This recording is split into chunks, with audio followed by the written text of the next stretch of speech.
karena orang tua saya tahu kalau ayah saya bilang seperti ini, kalau emang benar kamu ingin masuk Islam, masuklah agama Islam, tapi jangan pernah balik lagi ke agama ini. Tapi ibu saya tidak mau, saya masuk Islam, dan adik-adik saya juga tidak mau saya masuk Islam. Pada saat itu adik saya marah sekali, sampai saya dipukul, dijambak, dicekik.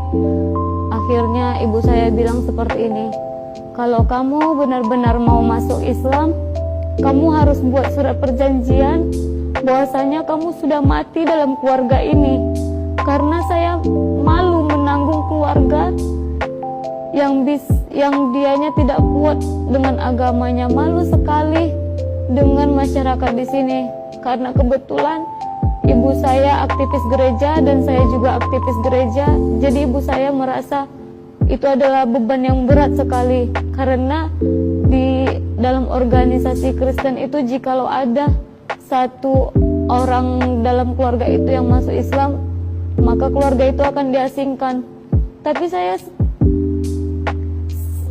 di satu sisi saya kasihan pada ibu saya, tapi di sisi lain saya ingin mencari tahu kebenaran. Saya ingin memeluk Islam karena saya tidak mau kekal dalam neraka. Dan sampai saya itu dimandikan dengan air rebusan yang haram. Sampai saya itu diberi air minum segelas air putih yang dibawa dari dukun. Ketika saya minum, saya muntah darah. Namun saya tetap kuat pada pendirian saya. Seberat apapun cobaannya, saya tetap ingin masuk Islam. Sampai akhirnya orang tua saya nyuruh saya buat surat perjanjian bahwa saya sudah mati, dan saya tanda tangani materai. Saya siap dan saya buat surat perjanjian itu. Lalu saya disuruh keluar dari rumah, saya diusir, saya pergi, lalu saya telepon. Sekarang saya senang sekali ketika saya bisa mengucap 2 kalimat syahadat. Dan rasanya walaupun begitu berat cobaan ketika saya sudah memeluk agama Islam, semua rasa sedih, semua rasa berat yang saya alamin itu hilang begitu saja. Karena saya merasa ini adalah kemenangan saya. Saya sudah lebih dekat dengan Allah. Setelah 1 minggu masuk Islam, saya bisa fasih doa-doa, sholat. Dan setelah saya masuk agama Islam 2 minggu kemudian atau hampir 3 minggu, saya alhamdulillah sudah bisa membaca Al-Quran. Walaupun saya tidak belajar sama guru mengaji, saya belajarnya sendiri. Karena saya seperti ini, saya yang ingin masuk Islam. Saya ingin tunjukkan bahwasanya walaupun tidak ada yang membimbing saya akan tetap mempelajari Islam. Tidak ada sedikit pun saya merasa jenuh ataupun merasa berat. Saya jalani semua dengan penuh sukacita, penuh dengan kegembiraan, penuh dengan kedamaian.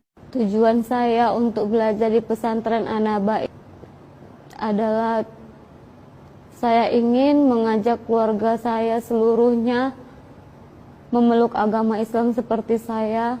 Karena saya merasa memang saya sudah bisa sholat, saya sudah bisa membaca Al-Quran, namun saya tidak bisa menjelaskan kepada keluarga saya bagaimana caranya supaya mereka bisa yakin bahwasanya tidak ada seorang pun yang bisa menolong mereka, dan tidak ada agama yang bisa masuk surga kecuali agama Islam. Saya ingin sekali mengajak keluarga saya.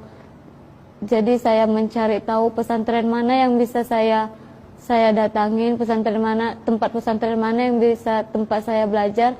Alhamdulillah saya searching di Google, saya menemukan pesantren Mu'alaf An-Naba Center. Lalu saya cari kontak pendirinya. Alhamdulillah pendirinya semarga dengan saya. Beliau sangat baik. Beliau menjadi panutan saya juga. Saya semakin yakin dan saya semakin ingin belajar lebih lagi agar saya bisa menyelamatkan keluarga saya, agar saya bisa mendakwai keluarga saya, agar keluarga saya bisa selamat. Saya sedih.